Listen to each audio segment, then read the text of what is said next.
En los primeros años del siglo XIX, una joven princesa crecía en un solitario palacio en el corazón de Londres.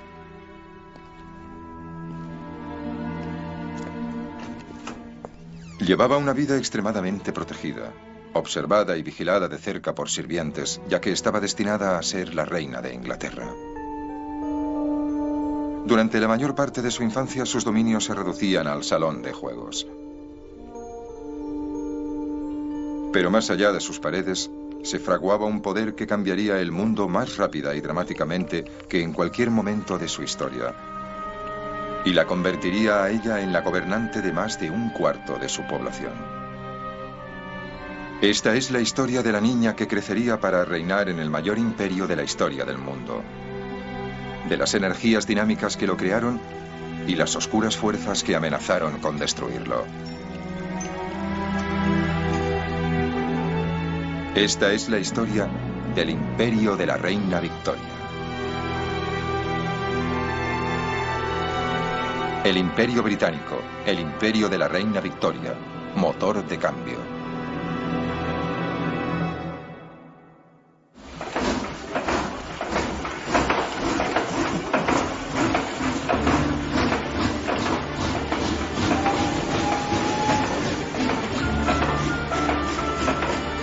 El reinado de la reina Victoria vio el nacimiento del mundo moderno. En Gran Bretaña, en la primera mitad del siglo XIX, se liberó una fuerza que haría tambalear a muchas dinastías y cambiaría la vida de casi todos los seres humanos del planeta. El vapor era el genio de la edad moderna, y fueron los británicos quienes lo dejaron salir de la botella. Convertiría a su pequeña isla en el taller del mundo. Construirían ferrocarriles y barcos de vapor para extenderse por el globo y forjarían las armas para gobernarlo. Pero mientras enviaban a sus exploradores y ejércitos a los rincones más lejanos de la Tierra, se enfrentarían a un desafío aún mayor: los infranqueables rápidos y los nativos hostiles. Este desafío se resumía en si debían utilizar su poder para el bien o para el mal, mejorar el mundo o meramente subyugarlo.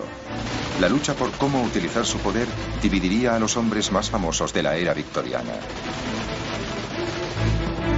Misioneros como David Livingstone, ingenieros como Isambard Kingdom Brunel, héroes militares como Gordon de Khartoum, escritores como Charles Dickens, y políticos como William Ewart Gladstone y Benjamin Disraeli. Confrontaría a Victoria con una revolución industrial, social y finalmente política. Una revolución que amenazaría su herencia, su trono y hasta su vida.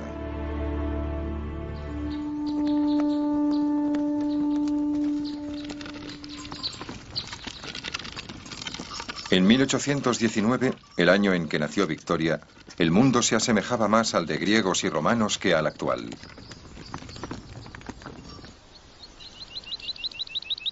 La mayoría de la gente vivía y trabajaba la tierra. Disponían de pocas máquinas, y las que tenían se movían gracias al viento o al agua, o más comúnmente, tiradas por caballos. Los grandes percherones de la vieja Inglaterra limpiaban el terreno, araban los campos y transportaban sus productos a los mercados. La fuerza de los caballos establecía el límite de velocidad y el medio más rápido de transporte público era la diligencia tirada por caballos.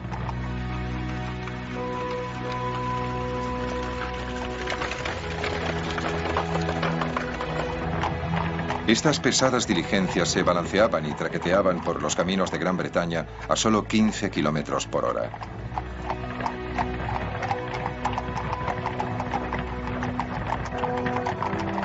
En 1830 las utilizó con mucha frecuencia un joven periodista, Charles Dickens, quien comparó la experiencia con ser desmembrado en vida en una rueda de tortura. Ninguna forma de castigo, escribió, puede ser más eficaz. Pero todo esto estaba a punto de cambiar.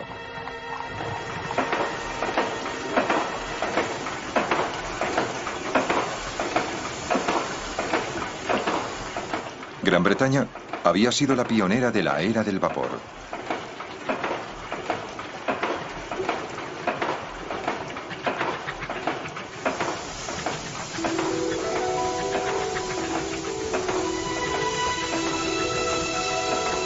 La primera locomotora de vapor proclamaría una revolución que le daría a Gran Bretaña una ventaja decisiva sobre sus rivales comerciales, pero que haría temblar hasta la médula su estabilidad social y política.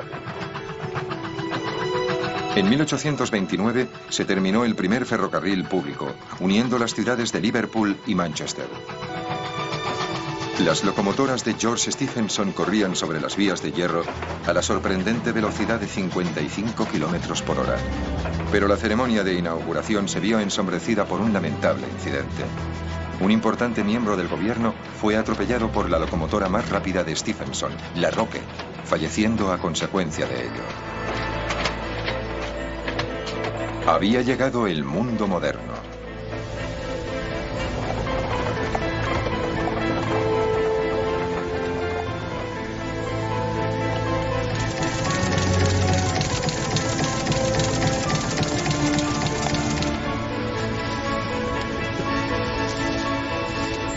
Las gigantescas máquinas movidas por el vapor estaban cambiando una forma de vida que había durado siglos.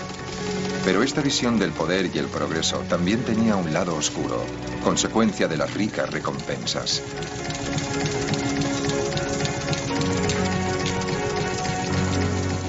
Los británicos de esa época eran maestros no solo en la producción industrial, sino también en los medios para distribuir por todo el mundo los productos que fabricaban. Estaban en la cima del mundo. Creo que eso les produjo la sensación de que habían alcanzado el fuego de Prometeo.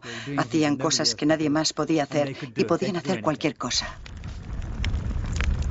En la mitología griega, Prometeo le dio a la humanidad el regalo del fuego. Si los británicos suponían que los dioses les habían hecho un regalo de la misma magnitud, muy pronto descubrieron que tenían que pagar un precio terrible. Convulsiones sociales, privaciones físicas y una desesperada miseria que convirtió grandes zonas de esta tierra verde y agradable en un infierno viviente.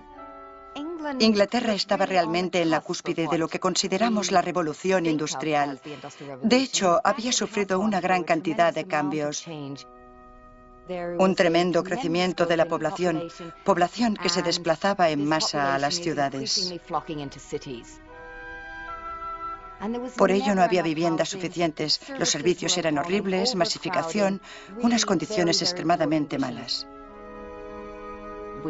La gente moría a edad temprana, había muchos accidentes y enfermedades industriales, había muchas probabilidades de morir antes de cumplir los 45 años. En ese momento no había ninguna protección. Nosotros hablamos del gran boom victoriano, pero fue la gran inseguridad victoriana.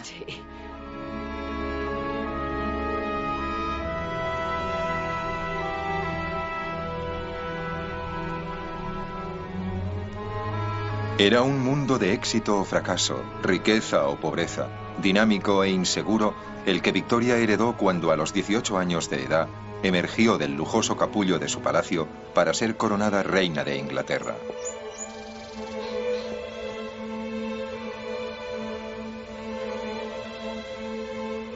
Con apenas 1,5 metros de estatura, tenía un gran entusiasmo por la vida y, al igual que su pueblo, era un amasijo de contradicciones. Comía abundantemente, pero se preocupaba por su peso. Le gustaba montar a caballo, pero odiaba el ejercicio. La describieron como terca y malhumorada, buena y generosa.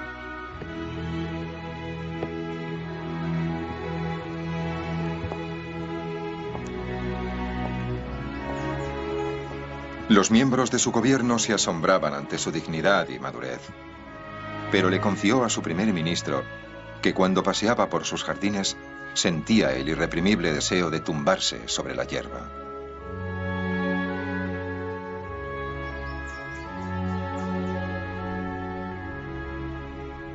Muchos, incluyendo al escritor Thomas Carlyle, suponían que la superarían las fuerzas que se agitaban fuera de los muros de su palacio.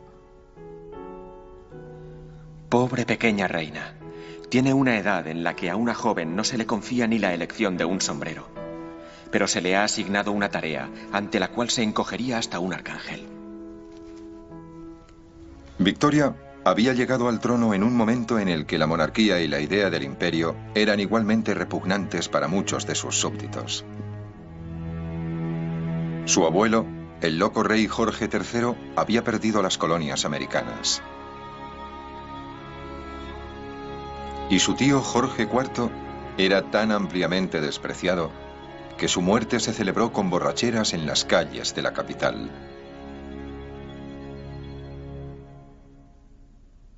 Victoria llegó al trono en un momento en el que el prestigio de la monarquía estaba cayendo.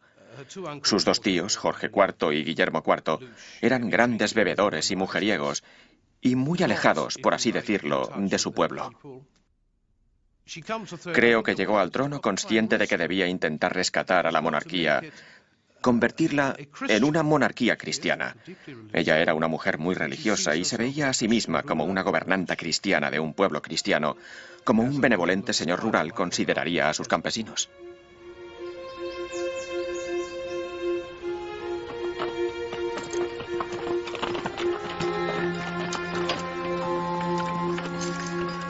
Pero Gran Bretaña ya no era una tierra de campesinos.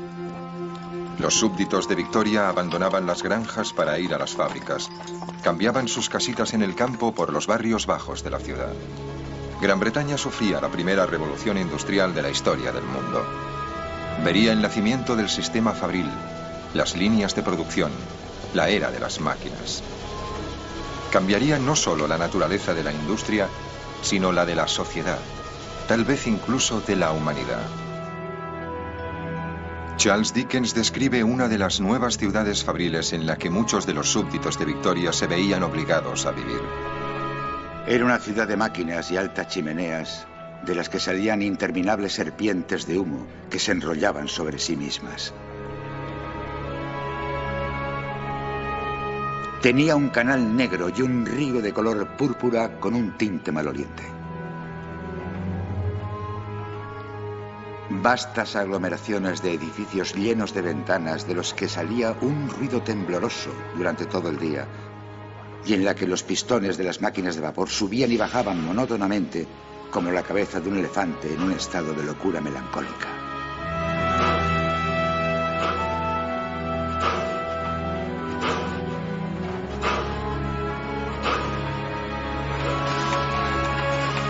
Este era un mundo muy alejado del de la joven reina, con sus palacios y sirvientes.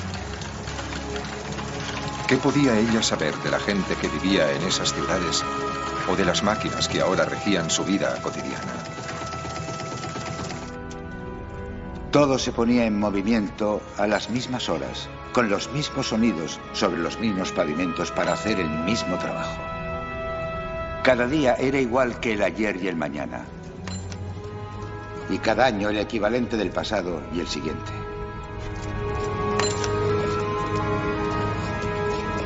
Una vez, durante un viaje por las zonas industriales, la reina vio de pasada este otro mundo. Sintió un gran desagrado y horror. Es otro mundo. En medio de tanta riqueza, parece que solo hay chimeneas, hornos encendidos rodeados de casas miserables. Y si a esto añadimos una atmósfera densa y negra, tendremos una primera impresión de la vida que un tercio de mis pobres súbditos se ven obligados a llevar.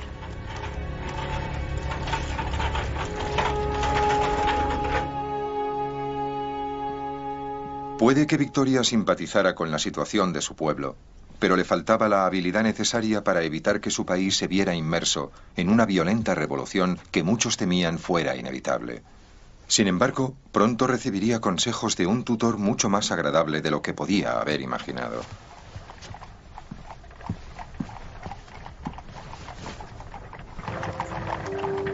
Cuando tenía 20 años, se le presentó a Victoria un pretendiente para que diera su conformidad, su primo alemán, el príncipe Alberto de Sajonia-Coburgo.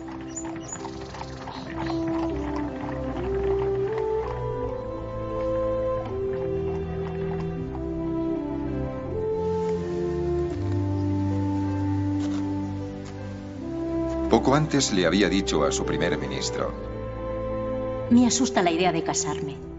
Estoy tan acostumbrada a hacer lo que me place que apostaría 10-1 a que no estaría de acuerdo con nadie.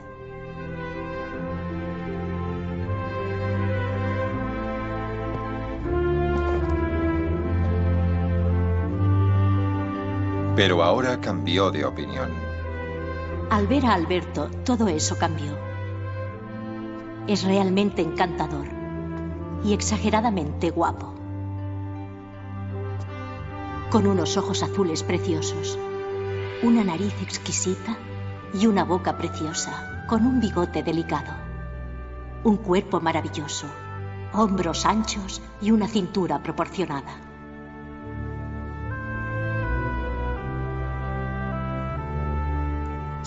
De pronto allí estaba Alberto, con un aspecto resplandeciente, y ella dispuesta a proponerle en matrimonio, cosa que hizo al día siguiente.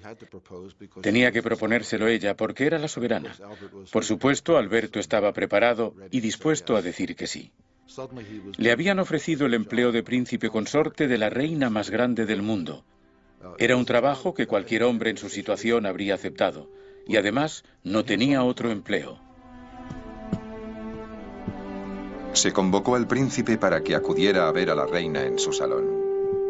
Llegó cuando yo estaba sola y le dije que suponía que sería consciente de por qué le había hecho llamar y que me haría muy feliz si consintiera a mis deseos.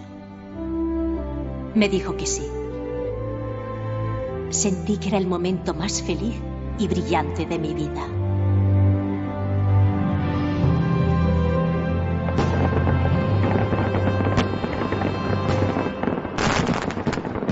Cuatro meses después, el país celebraba el enlace real. Pero la fanfarria oficial enmascaró una clara falta de entusiasmo popular por la boda. Incluso mientras se vestía para la ceremonia, Victoria era consciente de que muchos de sus súbditos veían con consternación la elección de su esposo. Alberto era extranjero y pobre. El Parlamento reflejó el sentir popular. Se negaron a otorgarle a Alberto el título de rey. De hecho, se negaron a concederle ningún título. Durante la ceremonia, Victoria prometió honrar y obedecer a un marido que ahora, como súbdito leal, estaba obligado a honrarla y obedecerla. La esposa del embajador americano, una de las invitadas, comentó la ironía de un príncipe alemán pobre dotando a la reina con todos los bienes materiales.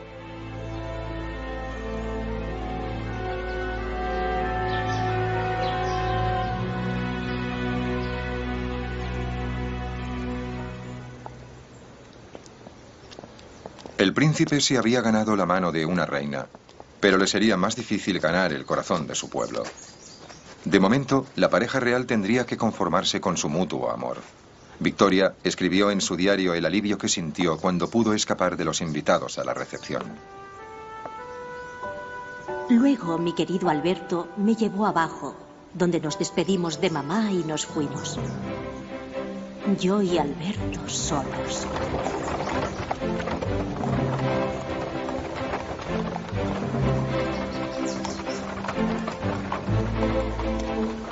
Victoria había elegido pasar la luna de miel a pocos kilómetros de Londres, en el antiguo castillo de Windsor, propiedad de los reyes y reinas de Inglaterra desde el siglo XII.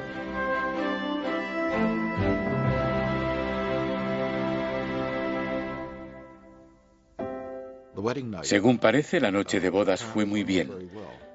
A la mañana siguiente le dijo al primer ministro que habían pasado una noche maravillosa, que no había dormido mucho, y en su diario anotó que mi querido Alberto me ayudó a ponerme las medias por la mañana. Para consternación de Alberto, Victoria se negó a tomarse más de 4 días de descanso de los asuntos de gobierno. «Soy la reina de Inglaterra», como amablemente le regañó. Eso daba lugar a la cuestión de ¿qué era Alberto? Él sabía que tenía que encontrar alguna ocupación, aunque solo fuera para hacer más soportable su vida. ¿Qué otra cosa podía hacer aparte de asegurar la sucesión? Y tuvo que buscar otra tarea, es decir, algún trabajo viril y útil para la administración. Eso era algo difícil, porque Victoria no quería delegar. Ella quería reinar, quería gobernar, quería quedarse a solas con sus consejeros, dejando a Alberto a un lado. Lo único que tenía que hacer al principio era secar su firma. En palacio tenían mesas uno junto al otro, y su trabajo era secar las firmas.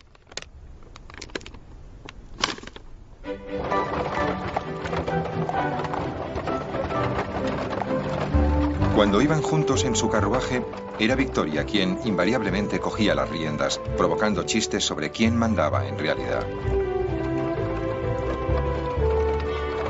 Era una faceta del carácter de la reina que creó problemas a otros hombres de su vida, notablemente a los miembros más importantes del gobierno de Su Majestad.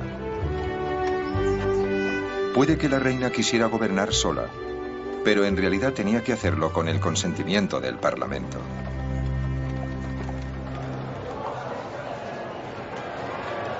Los anteriores reyes y reinas de Inglaterra habían aceptado las reglas que les obligaban a elegir al gobierno de entre aquellos hombres que contaban con la mayoría en la Cámara de los Comunes. A Victoria esto le resultaba difícil. Era una joven testaruda que constantemente rechazaba los límites de su poder.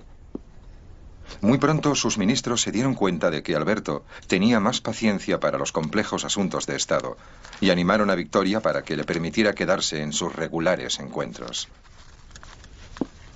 Pronto haría mucho más que secar la firma de la reina, cuando ésta se vio sorprendida por un acontecimiento que la distraería de los asuntos de gobierno. Cuando Victoria se quedó embarazada, empezó a sentir molestias, las normales asociadas con el embarazo, por lo que le dio a Alberto más tareas. Este empezó a escribir sus cartas, a reunirse con sus ministros, y Alberto se convirtió en efecto en un soberano asociado. El secretario jefe del gobierno comentó que a pesar de que Victoria ostentaba el título, Alberto realizaba los deberes y funciones de la soberana. A todos los efectos, era el rey. Alberto era un intelectual. Entendía las cosas con gran rapidez. Enseguida aprendió inglés. Leía mucho. Sabía todo lo que estaba ocurriendo. Leía todo el correo que llegaba en las cajas rojas del gabinete. Alberto estaba, de hecho, tomando el mando.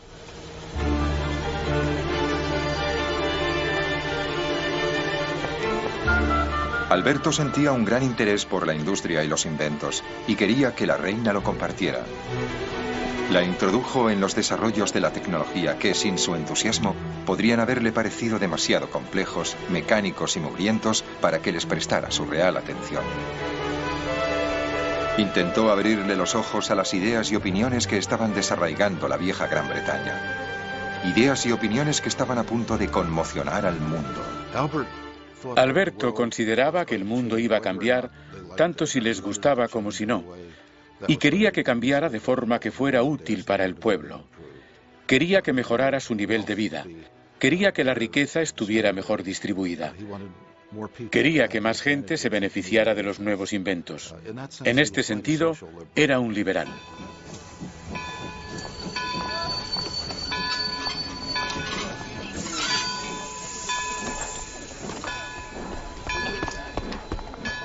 En 1842, el príncipe realizó un viaje en uno de los nuevos ferrocarriles, The Great Western, que unía Londres con el puerto de Bristol, en la costa oeste de Inglaterra.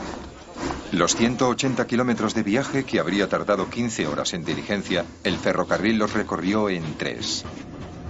Al final del trayecto le esperaba el hombre que lo había construido, un hombre cuyo nombre tenía un toque de grandeza que coincidía con la época que le había tocado vivir, Isambard Kingdom Brunel. Era el ingeniero más famoso del mundo y dedicó su vida a que este fuera un lugar más pequeño. Victoria había heredado un imperio que se extendía por todo el globo, pero sus diseminadas posesiones estaban separadas por miles de kilómetros de océano. En los días de los barcos de vela podían tardarse 3 meses en cruzar el Atlántico, 6 en llegar a India, incluso más para llegar a los dominios de la reina de Australia y Nueva Zelanda. Brunel dominaba la tecnología para unir estos elementos dispares y así conformar un imperio. Había concebido el SS Great Britain como el primer barco de vapor de hierro, con un tamaño que doblaba el de cualquier otro jamás construido. Fue diseñado para reducir el viaje cruzando el Atlántico de 3 meses a solo 15 días. Brunel personificaba el espíritu de la ambición sin límites que sería el sello del imperio de Victoria. Aprovechó la oportunidad de la visita del príncipe Alberto para convencerle del potencial de este método nuevo y dinámico de transporte.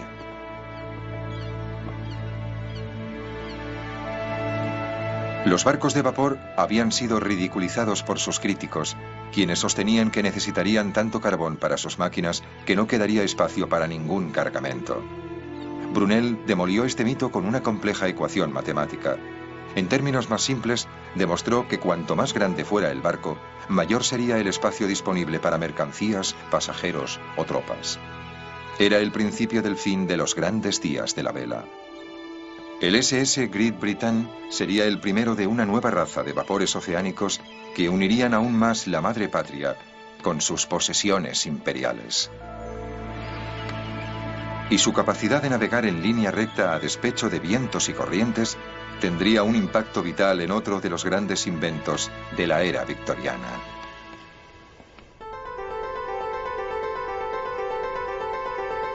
En 1837, inventores de ambos lados del Atlántico habían creado simultáneamente el telégrafo eléctrico. Brunel sostenía que sus ferrocarriles proporcionaban la ruta perfecta para los cables del telégrafo que unirían ciudad con ciudad, mientras que sus barcos de vapor podían tender los cables del telégrafo por los mares para unir nación con nación. Brunel inspiró al joven príncipe con la visión del primer imperio moderno, un imperio basado no en la conquista, sino en el comercio y las comunicaciones. En 1845, Gran Bretaña era una superpotencia global. Tenía el monopolio de las últimas tecnologías basadas en el vapor. También poseía la mayor capacidad para fabricar y un gran superávit de capital. Si estos activos podían ser utilizados para conseguir los mejores resultados, los comerciantes británicos tenían que vender más barato, pero también comprar más barato. Y en 1840 era evidente que Gran Bretaña no podía producir el suficiente alimento para su pueblo, por lo que necesitaba comida barata. La visión de un imperio moderno y tecnológico se veía amenazada por la carencia de uno de los productos más básicos del mundo, grano. A pesar de los nuevos inventos, la agricultura británica no podía producir el suficiente pan para alimentar a los millones de personas que habían ido a las ciudades en busca de trabajo. Amenazaban con disturbios y rebeliones. América podía proporcionar grandes cantidades de grano, pero a ello se oponía el lobby más poderoso del Imperio de Victoria.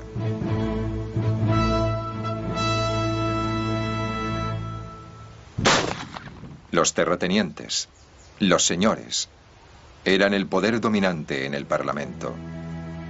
Su riqueza provenía de la agricultura y estaban determinados a mantener los altos precios por sus cosechas, especialmente el grano.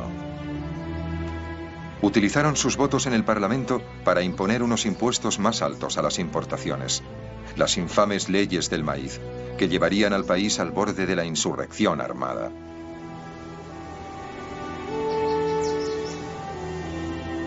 El príncipe Alberto advirtió a la reina del serio peligro de una guerra civil con los fabricantes, los hambrientos y los pobres, uniéndose contra los aristócratas. Le dijo que solo podía terminar con la ruina de la aristocracia y el fin de la monarquía, y que podía llegar a ser una amenaza para la vida de Victoria. La crisis llegó a su punto álgido en la colonia británica más antigua, Irlanda.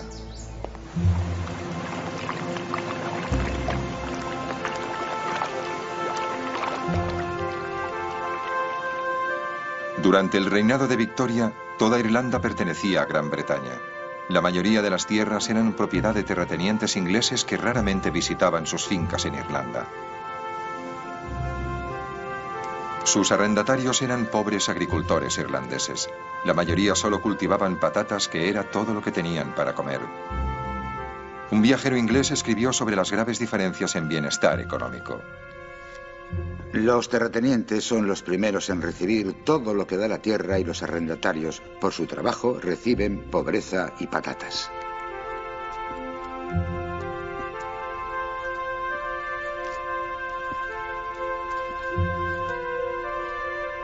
En 1845 la cosecha de patatas irlandesas se vio azotada por una misteriosa plaga que dejaba los tubérculos negros y podridos. Las cosechas se perdieron. Varios testigos describieron la creciente angustia y desesperación. La angustia y el miedo se veían reflejados en todos los rostros. El desgraciado pueblo se retorcía las manos y se lamentaba amargamente por la destrucción que les había dejado sin comida.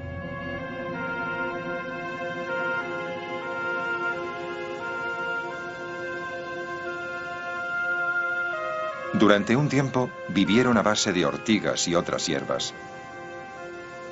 Luego empezó la hambruna. Los magistrados ingleses entregaban sombríos informes. Entré en algunas de las casuchas. En la primera, 6 esqueletos hambrientos, aparentemente muertos, estaban amontonados en un rincón. Me acerqué a ellos horrorizado y descubrí, por sus leves gemidos, que estaban vivos. Capitán Wynne, oficial del ejército británico. Madres temblando en la nieve y la aguanieve, lanzando exclamaciones de desesperación, mientras los niños gritaban de hambre. Puedo soportar cualquier otra cosa que pueda encontrar aquí, pero esto no puedo resistirlo.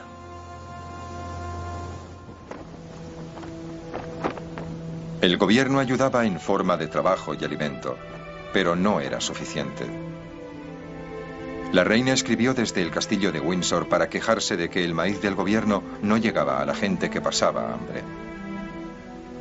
Después de todo lo que hemos hecho para proporcionarles alimentos a los necesitados, los terratenientes se apropian del maíz del pueblo y usan el trabajo de los pobres para mejorar sus propiedades a costa del erario público.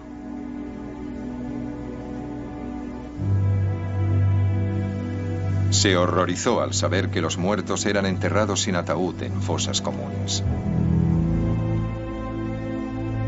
En 1846, una viajera americana fue en barca hasta las islas occidentales. No se veía nada con vida, excepto ocasionalmente algún perro. Dije sin pensar, ¿cómo es posible que los perros estén tan gordos y tengan el pelo tan lustroso cuando no hay comida para el pueblo? ¿Se lo digo?, preguntó el piloto.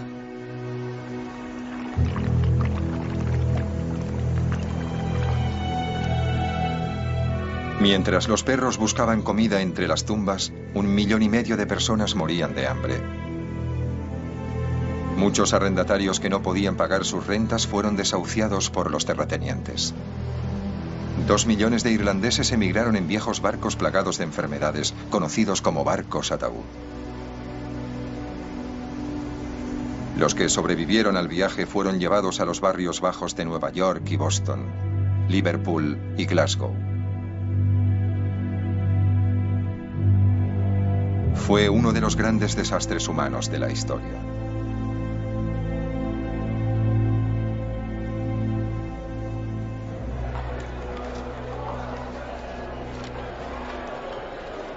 El Parlamento británico estaba dividido. En un lado estaban los terratenientes, en el otro los librecambistas, que advirtieron que a menos que las leyes del maíz fueran revocadas, corrían el riesgo de una revolución violenta. Pero los terratenientes se enrocaron, liderados por un hombre que estaba destinado a convertirse en uno de los estadistas más sobresalientes de la época, Benjamin Disraeli. Disraeli era un inverosímil defensor de los intereses de la tierra. A pesar de que había sido bautizado, su familia era judía en un tiempo en el que los judíos no podían ocupar cargos públicos en Inglaterra. El joven Disraeli tenía el estilo elegante de un hombre de buena posición, pero solo en apariencia. No tenía dinero, ni tierras, ni amigos de buena posición. Bromeaba diciendo que había nacido en una biblioteca, y sin duda su padre tenía una de las bibliotecas más importantes de Londres. A los 20 años de edad, Disraeli abandonó el ejercicio de la abogacía para escribir novelas románticas. Pero su objetivo al escribir era pagar las enormes deudas que había contraído jugando a la bolsa. Su verdadero interés estaba en la política.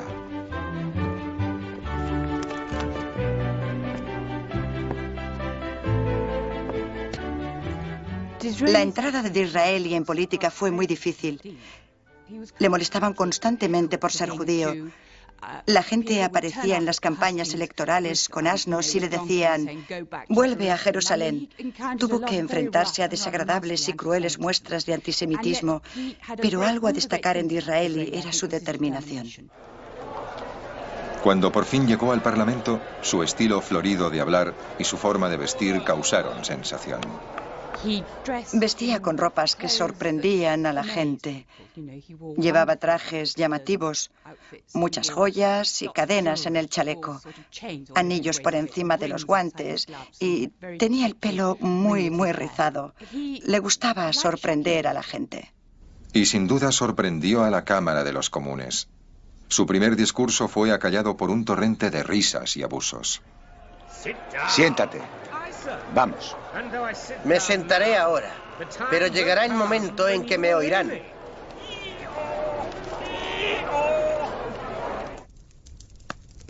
Disraeli modificó su forma de vestir y adaptó sus discursos al estilo del Parlamento. Su momento llegaría con la batalla de las leyes del maíz.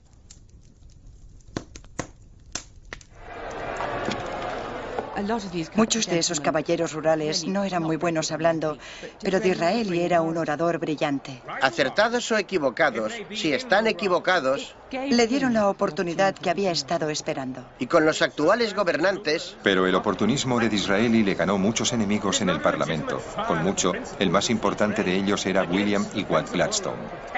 El padre de Gladstone había sido propietario de esclavos en las Indias Occidentales. Y Gladstone se sentía atormentado por un profundo sentimiento de culpabilidad que le ayudó a convertirse en la conciencia del Imperio Británico.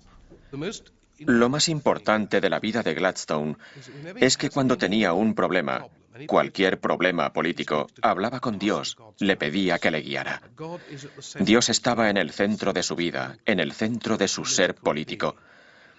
Y cuando consideraba al imperialismo se decía: ¿es esto piadoso? Y decidió que no lo era.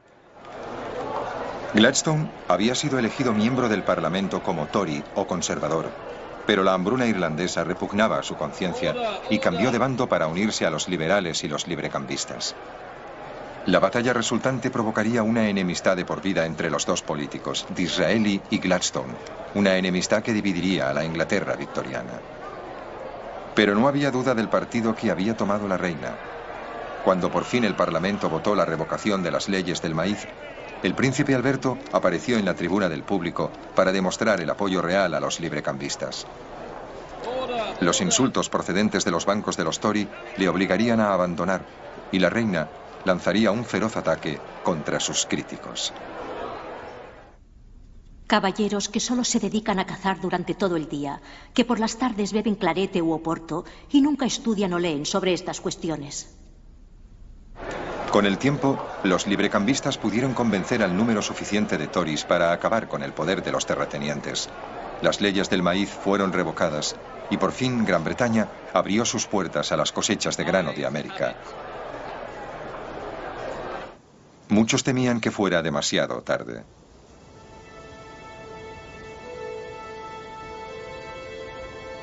La tenaz resistencia de los terratenientes provocó la furia popular en pueblos y ciudades de Gran Bretaña, y en un momento muy peligroso para la familia real británica. 1848 sería el año de la Revolución.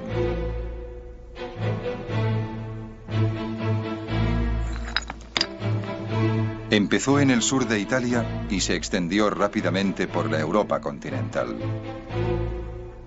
La turba armada se echó a la calle, asaltando los palacios de sus gobernantes y haciendo ondear la bandera roja de la revolución. Desde el santuario de su castillo medieval de Windsor, la soberana le confió a su tío Leopoldo, rey de los belgas. El estado de la política en Europa es crítico y una siente gran ansiedad por el futuro. La revolución haría tambalear los tronos de Francia, Rusia, Alemania, Austria, Italia, España y Turquía. Y no solo el trono de Victoria corría peligro.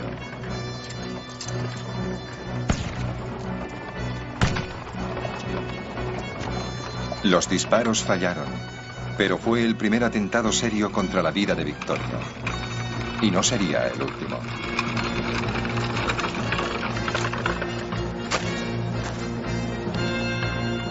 En la primavera de 1848, el gobierno de Victoria temía que la revolución hubiera llegado a Gran Bretaña. Sus agentes informaron de que 1 millón de hombres planeaban reunirse en Londres para marchar sobre el Parlamento. El pánico se apoderó de la capital. En los puentes sobre el río Támesis se colocaron cañones. Miles de policías y soldados fueron llamados a Londres. El temeroso gobierno instó a la familia real a subir a un tren para que fuera a su palacio junto al mar, en la costa sur de Inglaterra. Alberto estaba muy asustado. Victoria estaba asustada, pero no quería irse. Creía que sería poco heroico abandonar. Pero parecía que pudiera estallar una auténtica revolución. Mientras la familia real iba en busca de refugio seguro, Londres se preparaba para resistir la invasión de 1 millón de hombres decididos a iniciar una revolución sangrienta. Pero en la mañana del 10 de abril solo aparecieron 30.000 manifestantes. Eran superados en número por 100 soldados y policías especiales. Al primer brote de violencia, los líderes de la protesta perdieron el valor. Imploraron a la muchedumbre para que se dispersara. Luego, el tiempo echó una mano. La amenazante revolución se ahogó en el violento estallido de la lluvia británica. Habían esperado reunir a cientos de miles de manifestantes para cruzar los puentes y marchar sobre el Parlamento para presentar su monstruosa petición. De hecho, aparecieron muy pocos. Fue una gran decepción. Los ingleses no son revolucionarios. Cuando las noticias llegaron a la reina en su refugio isleño, se regocijó. Gracias a Dios. La manifestación ha sido un completo fracaso. La lealtad del pueblo en general ha sido impresionante. Y su indignación ante el hecho de que su paz se viera en peligro por unos hombres sin sentido y despreciables, inmensa. Pero el príncipe Alberto tenía una opinión más realista de la situación. Se había evitado la revolución, pero la amenaza seguía siendo tan fuerte como siempre. Alberto creía que la única forma de preservar la monarquía era mejorar las condiciones de los pobres. El pueblo británico tenía que ser convencido de que el libre comercio traería consigo una nueva era de paz y prosperidad, no solo para los fabricantes, sino para toda la nación. El problema era cómo convencerles. A Alberto le agradaba la idea de servirse del comercio para liberalizar el mundo en general. Le gustaba la idea de que el comercio creara comunicaciones y una vida mejor para los pueblos de todo el mundo. El príncipe Alberto creía que el libre comercio no solo era una teoría económica, sino que era casi como una religión. El libre comercio proporcionaría felicidad universal en todo el mundo. En 1849, el príncipe Alberto se reunió con uno de los grandes profetas de esta nueva religión, Henry Cole, escritor, artista, arquitecto y uno de esos caballeros victorianos llenos de ideas que podrían cambiar el mundo. Le habló al príncipe de su audaz sueño. Construirían la Catedral del Libre Comercio, un gigantesco templo en el corazón de Londres para exponer el arte y la industria de todas las naciones. Cada país del mundo sería invitado a enviar a Londres sus creaciones más hermosas y útiles para unir el mundo en un sueño de paz universal por medio del comercio. El príncipe quedó extasiado. El príncipe Alberto era en muchos sentidos un idealista y esto serviría no solo para proyectar la majestuosidad de Gran Bretaña en todo el mundo, sino también para subrayar el hecho de que todos estaban relacionados. Victoria compartía el entusiasmo de Alberto y le nombró presidente de la Comisión Real para organizar lo que sería conocido como la Gran Exposición de Obras e Industria de todas las naciones. La primera feria comercial internacional. La reina ofreció uno de los parques reales, Hyde Park, en el centro de Londres para que se celebrara la exposición. Pero la visión del príncipe Alberto fue rechazada por las mismas fuerzas que se habían opuesto a la revocación de las leyes del maíz. Primero, objetaron que llegarían a Londres hordas de extranjeros.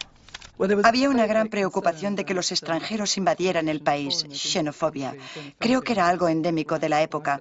Les preocupaban las enfermedades que podrían llevar a la ciudad. Los críticos cambiaron sus ataques al mismo edificio. El plan elegido por la Comisión Real parecía una bóveda gigantesca. Lo ridiculizaron. Pero cuando se supo que los árboles de una famosa avenida tendrían que ser talados para levantar el edificio, las risas se convirtieron en ira. Salvad los árboles se convirtió en un eslogan popular de los críticos de Alberto, tanto en la prensa como en el Parlamento.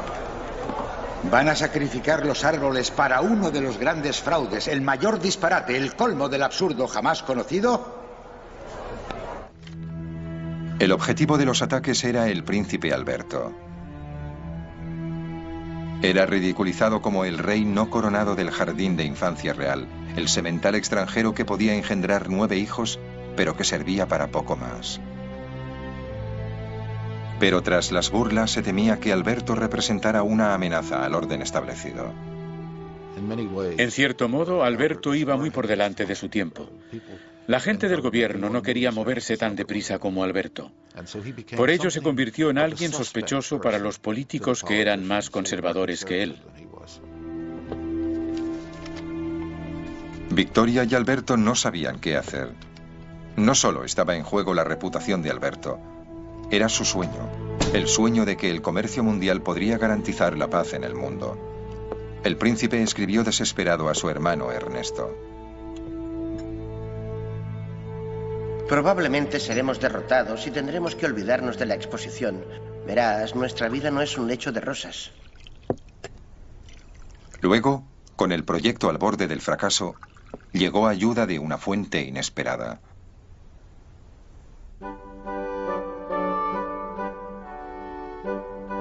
Joseph Paxton era el hijo de un granjero que había empezado a trabajar a los 15 años como ayudante de jardinero en la gran propiedad del duque de Devonshire, en el norte de Inglaterra.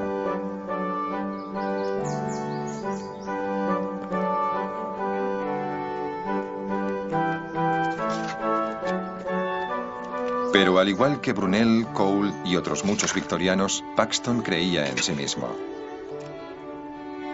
Y tenía una gran imaginación que veía más allá de los límites de las plantaciones del duque. Sus ideas para mejorarlas llamaron la atención de su noble patrono. Fue ascendiendo rápidamente. A los 40 años dirigía la hacienda del duque y era un hombre independiente adinerado con inversiones en puentes, ferrocarriles y fábricas de gas. Incluso fundó un periódico con Charles Dickens como su director. Paxton era el típico empresario victoriano que parecía sobresalir en todo.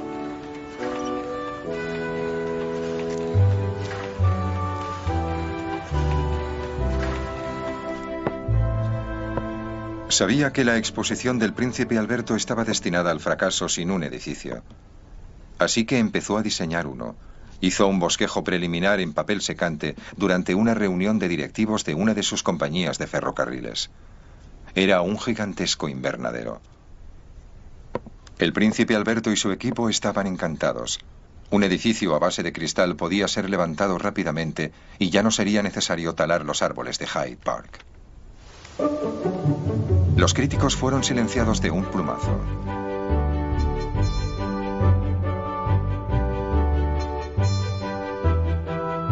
En el otoño de 1850, un ejército de 2000 obreros descendió sobre Hyde Park.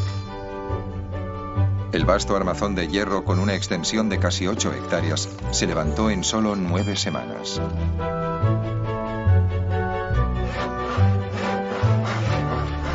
A la semana siguiente, 80 vidrieros acoplaron 18.000 paneles de cristal. Los críticos rezaban para que cayera una violenta granizada, pero esperaron en vano.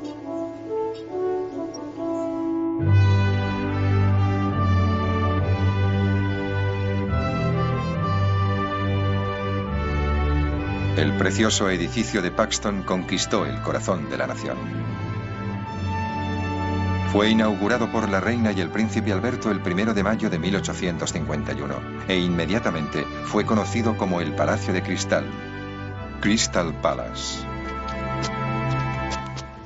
Por lo que respecta al público, era arquitectónicamente mágico. Era un edificio maravilloso.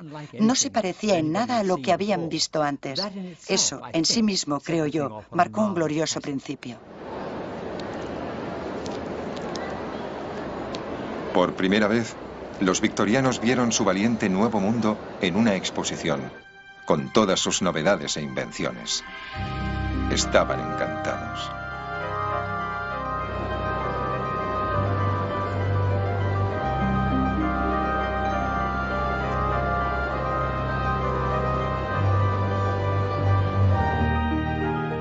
Tuvo un impacto tremendo. Todo el mundo estaba ansioso por ver este nuevo edificio y lo que había en su interior. En 3 meses lo visitaron más de 6 millones de personas. Si se considera que la población de Londres en esa época era de unos 2 millones, eso demuestra el impacto internacional que obtuvo.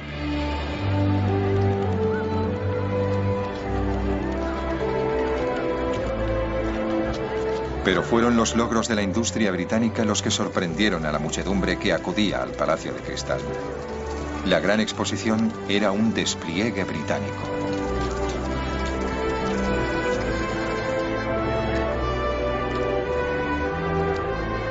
Ningún otro país se acercaba en la producción de locomotoras, herramientas mecánicas, los símbolos de su grandeza industrial.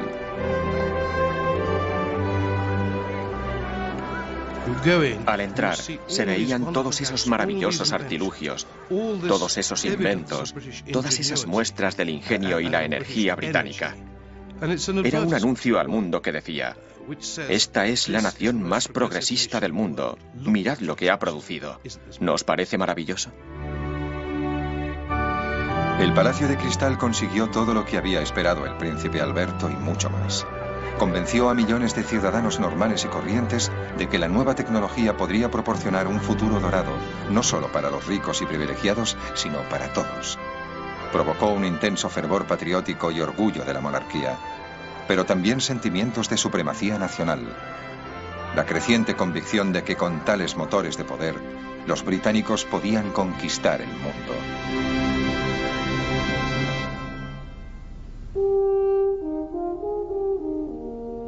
Después de la ceremonia inaugural, la reina dio las gracias. Dios bendiga a mi querido Alberto. Dios bendiga a mi querido país, que ha demostrado ser tan noble. Han inmortalizado el nombre de Alberto. El príncipe, más moderado, comentó que los acontecimientos del día habían sido muy satisfactorios.